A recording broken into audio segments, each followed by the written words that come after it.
Okay, good morning everybody. Late consider. तो बेटे, हम लोग पिछले दिन में आपको जितना भी डिफरेंशिएशन का फार्मूला है दे दिए थे।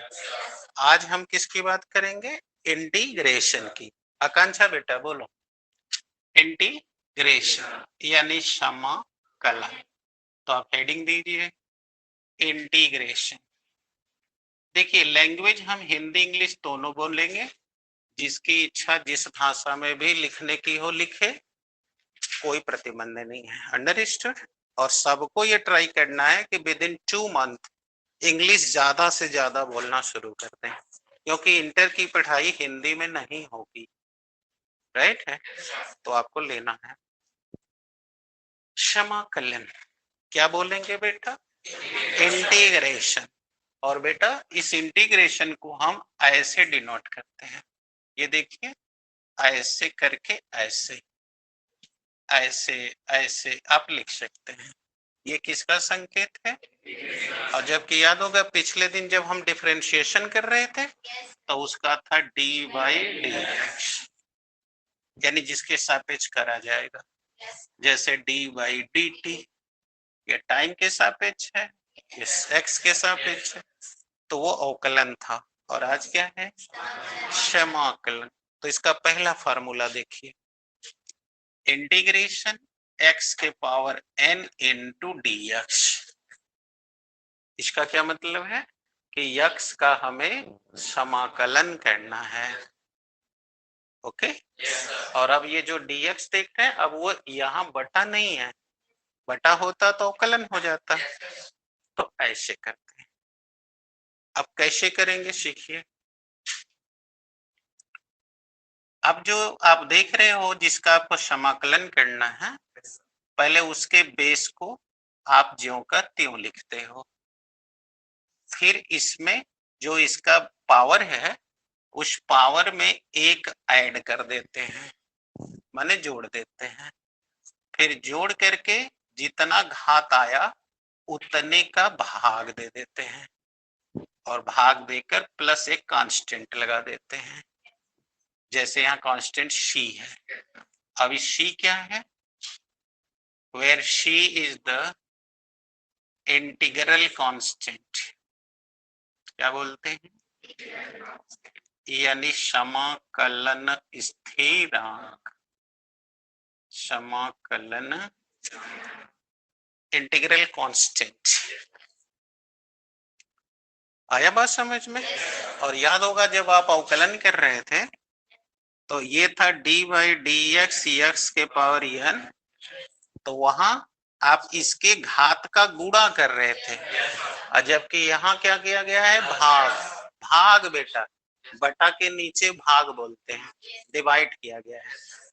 यानी वहां था n, फिर आप बेस लिख के इसमें से घटाया करते थे, और यहाँ देखिए घटाया नहीं गया है, जोड़ा गया है।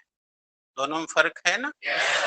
तो फिर से सुन लीजिए, ये अब नई बात हो रही है, अब ये हो रही है। मैं कंपेयर इसलिए कर रहा हूँ कि सबको कंफ्यूजन ना रहे। तो integration x power n into d x is equal to, तो क्या करना है? पहले हमें घात में एक ऐड करना है। First of all we will add the 1 into the power and then we divide by this। अब जितना जोड़ने पाएगा उतना से हम भाग दे देंगे, फिर प्लस सी कर देंगे। सी मतलब integral constant. Are you okay? Sure? Clear हो गया? तो पहले फार्मूला बनाइए, तो एक सवाल बताता हूँ।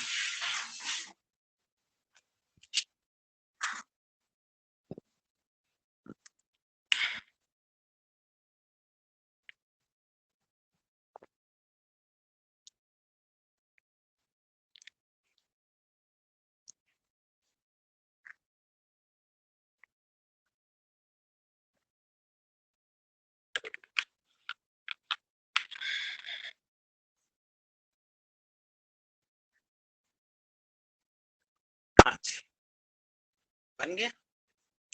अब बन गया तो चलिए एक सवाल चेक करिए।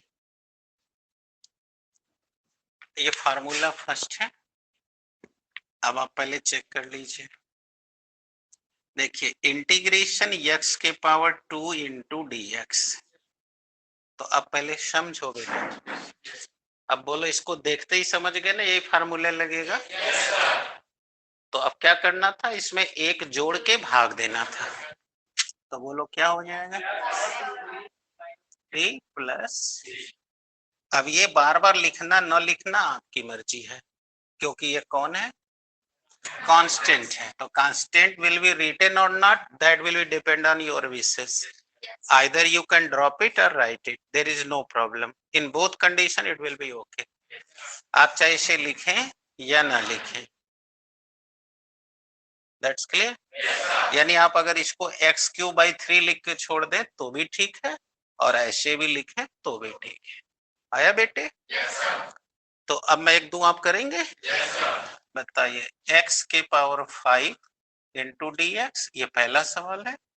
दूसरा है इंटीग्रेशन y के पावर -2 इंटू डी वाई। अब दोनों का आंसर बताएंगे आप लोग क्या होगा। करिए करिए।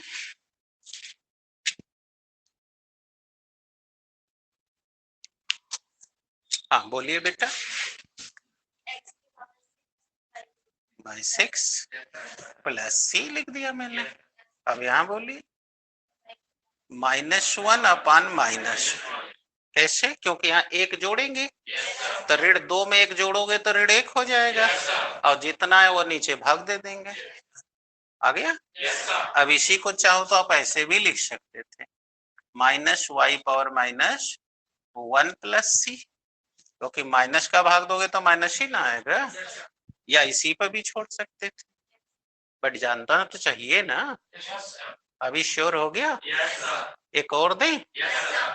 चलिए पहला दे रहा हूं, इंटीग्रेशन x के पावर 3 इंटू dx।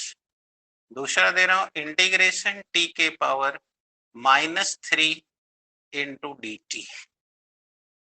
ओके, अब चलो कर लो तो मैं जान जाऊंगा कि अब तुम लोग को आ गया बेटा।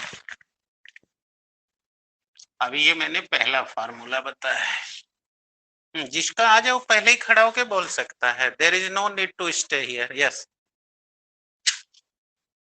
बोलिए। हाँ ये क्या हो गया, 4/4 या 1/4 x पावर 4 प्लस सी। नो प्रॉब्लम, सबका सही है? बैठ जाइए। हाँ अब इसका बताइए, ये t है बाबू, t के पावर -2 अपान -2, या -1/2 t के पावर -2, या -1/2 t स्क्वायर। नहीं समझ आई? ये पावर माइनस है, नीचे करके प्लस लिख सकते हो। Any doubt? कितने लोग को आ गया? सही सही बताओ, एकदम पक्का? अगला रूल बताएं? ओके चलिए, अब आकांक्षा मुझे बताएंगे। आकांक्षा बताओ बेटा। इंटीग्रेशन y के पावर 7 इंटू डी वाई, बताओ बेटा क्या लिखना चाहेगी इसको? बेटा के, वाह क्या बात है, ताली बजेगी कि नहीं? बहुत बढ़िया। देखो इसको आ गया समझ में। Today is the first day class, आज इसका पहला ही दिन है। श्योर बेटा? एकदम पक्का? गुड, बोलो प्लस सेट बेटा। थैंक यू करके बैठते हैं बेटा, थैंक यू करके तब बैठते हैं। हाँ चला जा बेटा। Any doubt? तो मुझे लग रहा है अब आप लोग को ये फार्मूला आ गया है। अब मैं दूसरा फार्मूला बता रहा हूँ, देखिए इसको मैंने यही रखा है। हाँ, जो बच्चा अच्छा करे उस पर थोड़ा ताली भी बजा दीजिए ताकि उसका हौसला बढ़ जाए, है ना? है ना सर? ओके, अब आइए दूसरा, चलें? अब दूसरा फार्मूला इंटीग्रेशन इनटू dx। अब इसका और समझिए, देखिए यहाँ यक्स नहीं लिखा हुआ है, इसलिए ये फार्मूला तो नहीं हुआ। ये हुआ? तब क्या करोगे आप? अब समझना चाहिए। तो अब ये फार्मूला तो हम डायरेक्ट लिखना ही चाहेंगे, लेकिन हम चाहते हैं कि आप लोग सीख जाए कि क्या हो रहा है, तो इसको अलग से बता के तब सूत्र लिखते हैं। तैयार हैं?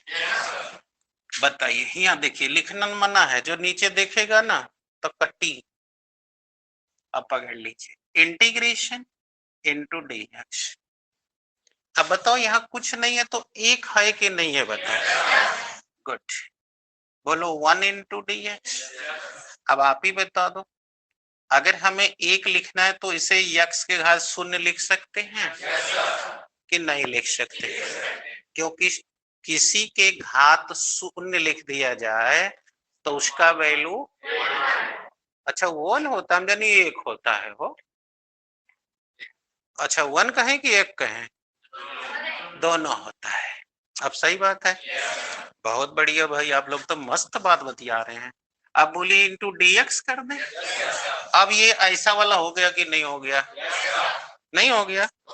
तो अभी आप हमको सिखा रहे थे कि आप इसमें एक जोड़ दीजिए और फिर एक का, नहीं कहे थे? और अब प्लस सी। अब बता बेटा, 0 में 1 जोड़ेंगे तो 10 हो जाएगा। भुलवा रहे हो तुम लोग। अच्छा तो 0 हो जाएगा, तब तो ये लोग बताओ तब का हो जाएगा। भुलवा नहीं ना रहे हो बच्चा जान के? अच्छा तो x के पावर 1 का भागा देंगे तो 2 बढ़ जाएगा। हाँ, क्योंकि 1 से कोई फर्क नहीं पड़ता सर। अब बोलो प्लस सी, तो एक किसी के घात 1 माने वही लिखना है, तो x प्लस। अब देखो इतना आ गया। अब एक बाय बाय करके एक फायदा उठा लो, बन गया फार्मूला कि नहीं बन गया? अब कैसे आया था, अब सामने है। अब तो पहले बता लो तब ना। बोलो integration y D, integration dy, बोलो इसका क्या मान आएगा, जल्दी बताओ। हाँ जल्दी बताओ, बोलो y प्लस सी, क्योंकि सूत्र कह रहा है जौन है बस उतना धन सी। हाँ सी इंटीग्रल कांस्टेंट। हाँ ये भूल रही, सी कहाँ ले आ गया? तीत लगता है तो सी सी करते हो ना, रख लो जेबा में, अब सही रहेगा। अब बोलो इंटीग्रेशन dt, बैठिए आशीष। हाँ शुभम, अरे ये क्या नाम है, अमन, हाँ ये कर निकल। अरे वाह क्या बात है, ये तो पूरा छा गया, छा गए गुरु। अब सही है ना? चलिए अब दूसरे बताइए, इंटीग्रेशन डी डब्ल्यू, जल्दी बोलिए। डब्ल्यू, अब आसान हो गया कि अभी दिक्कत है? अच्छा तो बताइए, तो बड़ी चालाक बन रहे हैं, अब क्या लिखें? बहुत आसान है, 2x प्लस। अब समझ आ गया? हाँ कौन बताया था? वेरी गुड, खड़े हो जाइए, ताली बजाइए। अब आगे आसान हो गया। अच्छा अब इसको भी समझा दे कैसे। पहले आप इसको, चूंकि आप x के सापेक्ष कर रहे हैं तो इसका बाहरिया दीजिए, जिसका नहीं इंटीग्रेशन लेना उसको बाहर करो। अब बोलो dx, अब देखो यही हो गया ना, तो अब ये हो गया 2 हेकर हो गया x प्लस सी। तो देखो अब आ गया समझ में, क्या कठिन लग गया? अतः बताओ एक थे तो जल्दी से बताओ, 5t dt, 5t dt। एक गलती हो गई, टी स्क्वायर बटे 2, जौन जाता है उतना का भागवत देना है ना, तो ऐसे देखो अब इनको आ रहा है ना। हाँ चलिए देखिए, पहले टी के सापेक्ष करना था, तब 5 का कान पकड़ के बहरे टी इंटू डी टी। अब बोलो ये तो वही फार्मूला हो गया, तो 5 into T square by 2 plus C, यानी 5/2 टी स्क्वायर प्लस। आ गया कि अभी नहीं आएगा? तो मुझे लग रहा है क्लियर हो गया है। तो ये सूत्र लिख के ये सब भी कहीं रफ में लगा लीजिए वहीं पर। सूत्र के बगल बगल में, ताकि आपको घर जाने पर पढ़ने में सही रहे। अब बोलिए, कठिन लग रहा है? शाबाश, मजा आ जा रहा है हमको तो। आप लोग को आ रहा है कि नहीं, कि हम ही के ढेर मजा आ रहा है? ठीक है ना? हो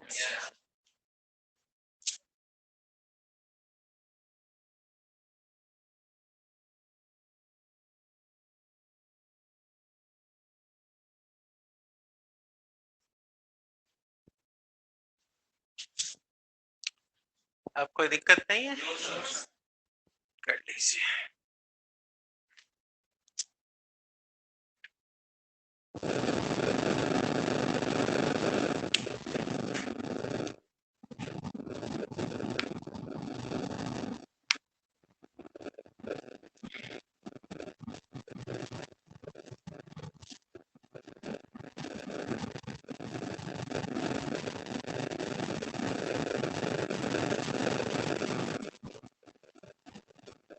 ओके,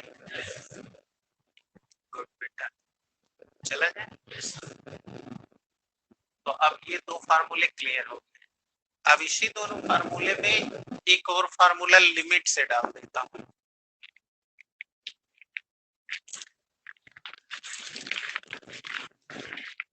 जैसे ये देखिए, अब मान लीजिए आपका फार्मूला है integration x power n into d x from 0 to 2।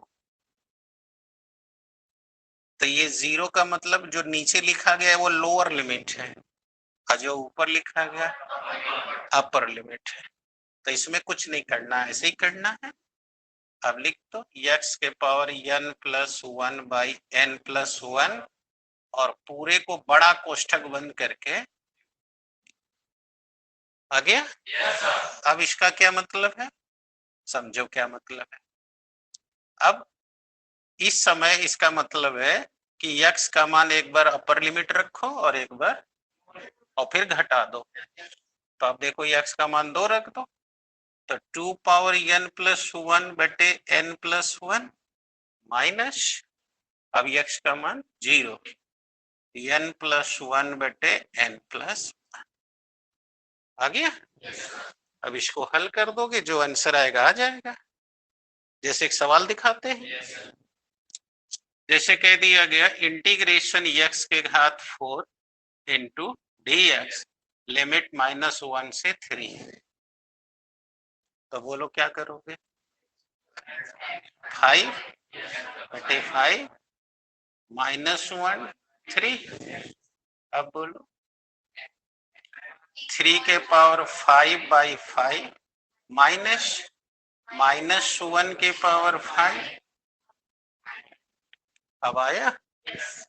अब बोलो 3 के घाते 5, माने 3 का 3 में 5 बार गुणा। तो बोलो 3 गुणे 3 गुणे 3 गुणे 3 गुणे 3, 3 तरीके 9, 9 9 81, नहीं हुआ?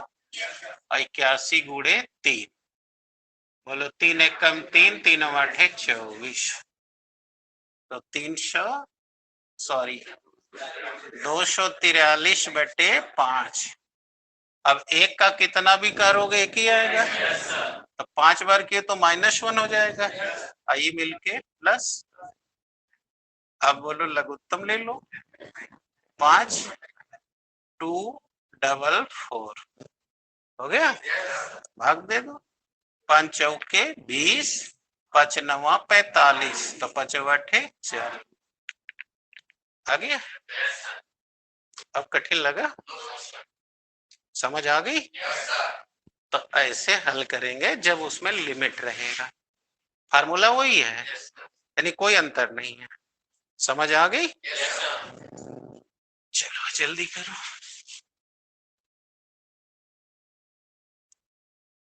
ये फार्मूला है और इधर सवाल लिखा हूं।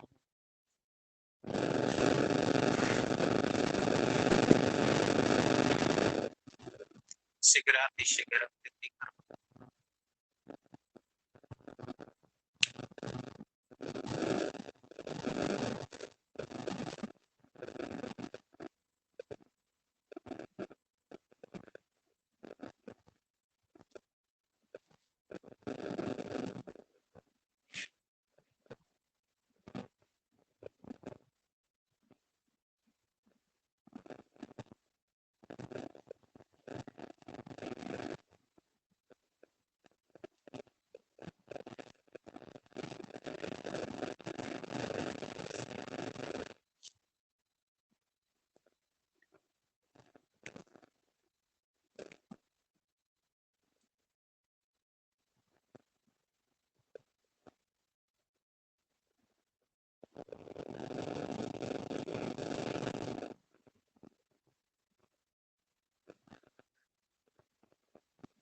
अब एक दे आप लोग करोगे अपने से, चलो करो।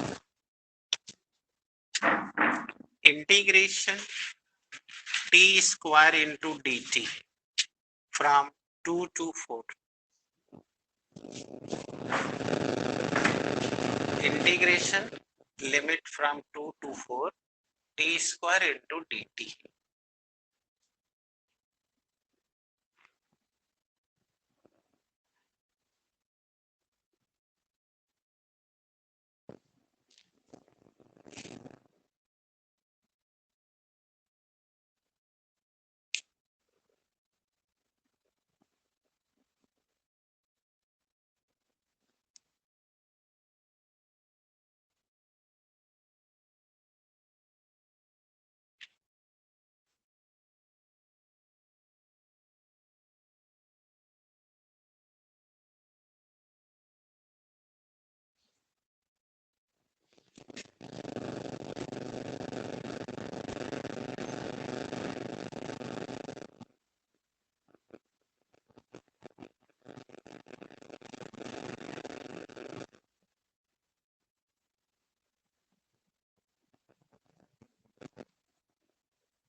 लग गया?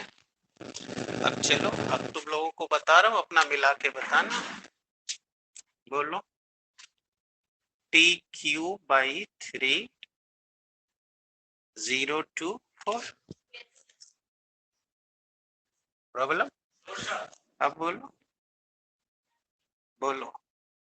अब ये जो है 3 को चाहो तो बाहर निकाल लो, क्योंकि वो तो एक ही बतिया है, और चाहे वही रहने दो। तो अगर बाहर निकाल लोगे तो बार बार गुणा भाग नहीं करना पड़ेगा। बोलो टी का वैल्यू एक बार 4, 4 के पावर 3। अब बोलो क्या रखेंगे? 0। हाँ, 2 के पावर 3। Any doubts? अब बोलो 1/3, बोलो 64, 8, 1/3, बोलो घटा लो 14 में से 8 गया 6, 56। अब काट लो, 3 1 जा 3, 3 एक कम 3, बोलो 2 हो गया 26, तो 3 8 24 हो गया। अब मिलाओ, सही है? हाँ बोलो बेटा, एनी डाउट? तो अब आ गया इतना करने, जल्दी।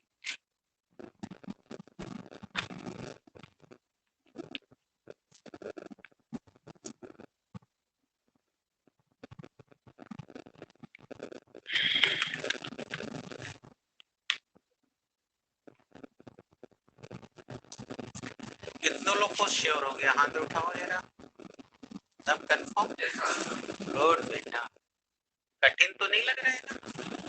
अब चलो 2 सूत्र और बता दें, बाकी सूत्र की जरूरत नहीं है, वो जो लोग मैथ पढ़ेंगे उनको जरूरत, और फिजिक्स में बस इतने की जरूरत पड़ेगी। अब ये एकदम पक्का करने आ गया ना? अब 2 सूत्र और बता देते हैं, एक साइन का,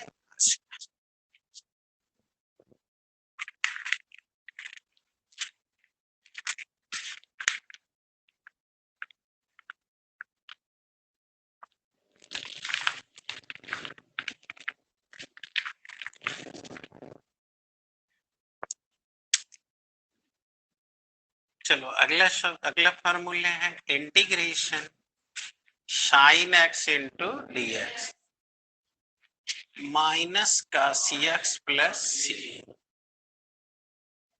आ गया? और दूसरा फार्मूला है इंटीग्रेशन का सी एक्स डी एक्स, नहीं माइनस यहाँ नहीं है, उसमें है अवकलन में, अवकलन में यहाँ प्लस है और यहाँ उल्टा है। हो गया?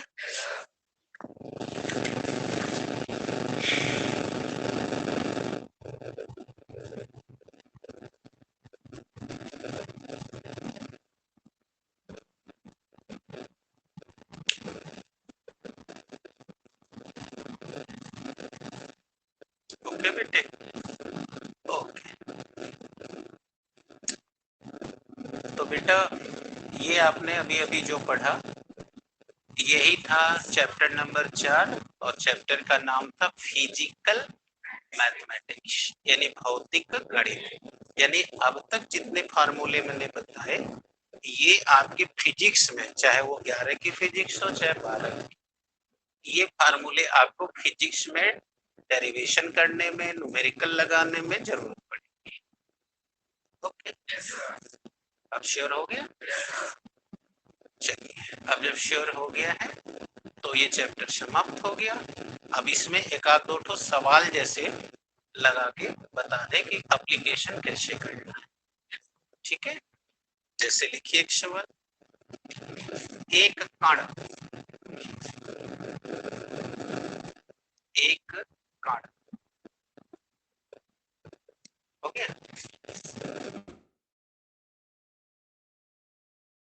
विस्थापन का समीकरण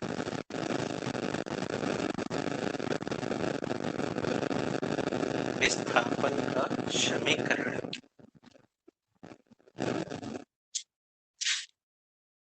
विस्थापन का समीकरण x बराबर 2x square plus 3x minus 4 metre है, मीटर है। ओके, तो ज्ञात कीजिए, ज्ञात कीजिए यानी फाइंड आउट। ओके, पहला वेग यदि t बराबर 0 सेकेंड हो,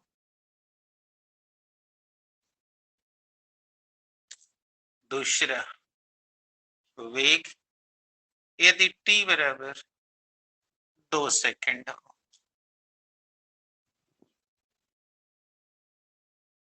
ओके, सवाल जल्दी से नोट करो, इसके बाद सीखो कैसे करना है। Are you okay? अब देखो, जो पहला चैप्टर तुम लोग को जब व्युत्पन्न मात्रक पढ़ा रहे थे, तो अब आज जो लोग वो चैप्टर तैयार कर लिए या उनको 9-10 का चैप्टर तैयार है, अब वो समझ जाएंगे कि कैसे एप्लीकेशन हो।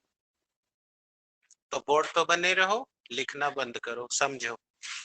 सवाल ने कहा था कि एक कण का विस्थापन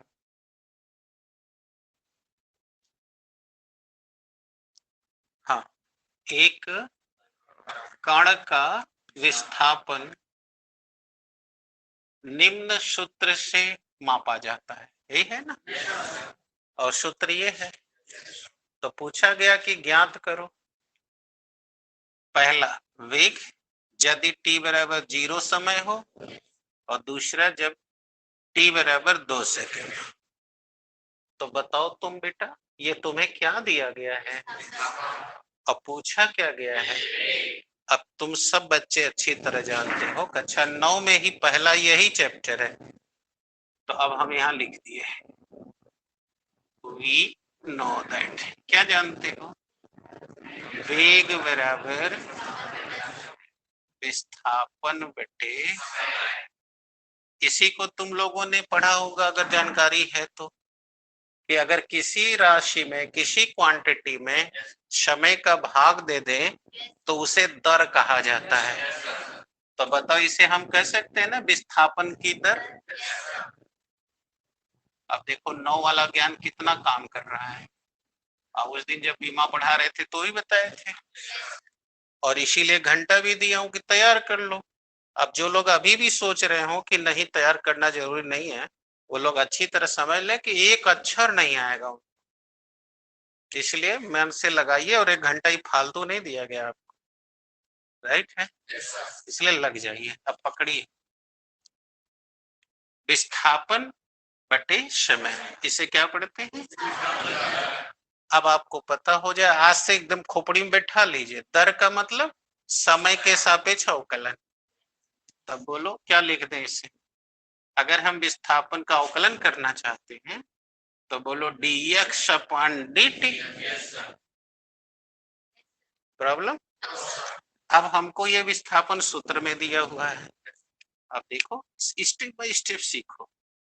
डी बाई डी टी। अब यक्स की जगह क्या लिख दो?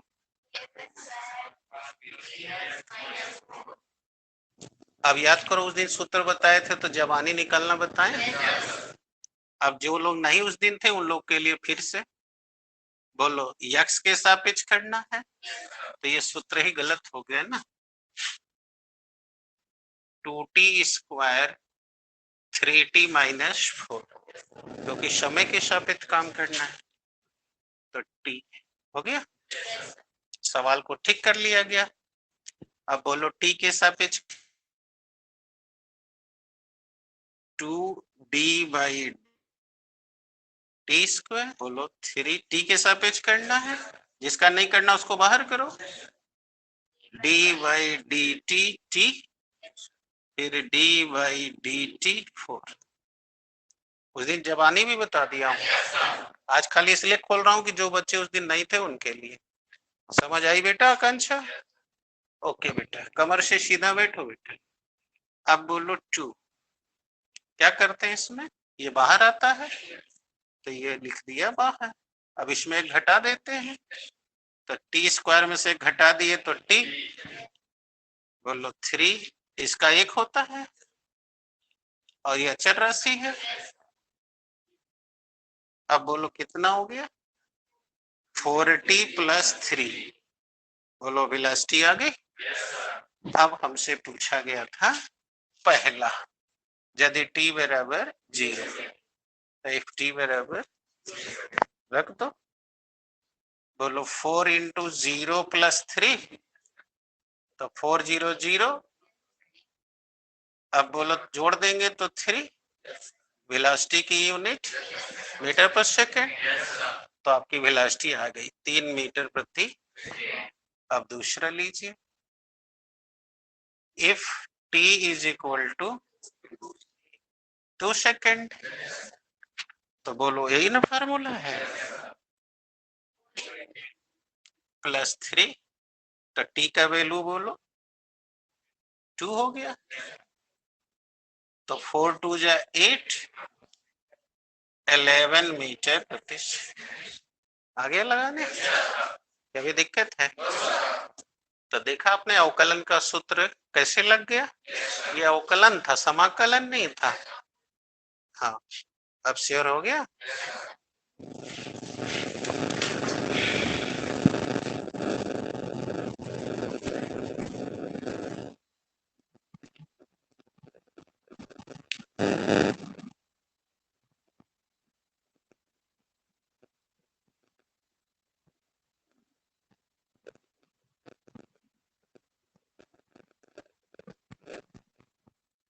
पहले वैसे सवाल नोट करोगे, फिर यहाँ से लगा हुआ है ना।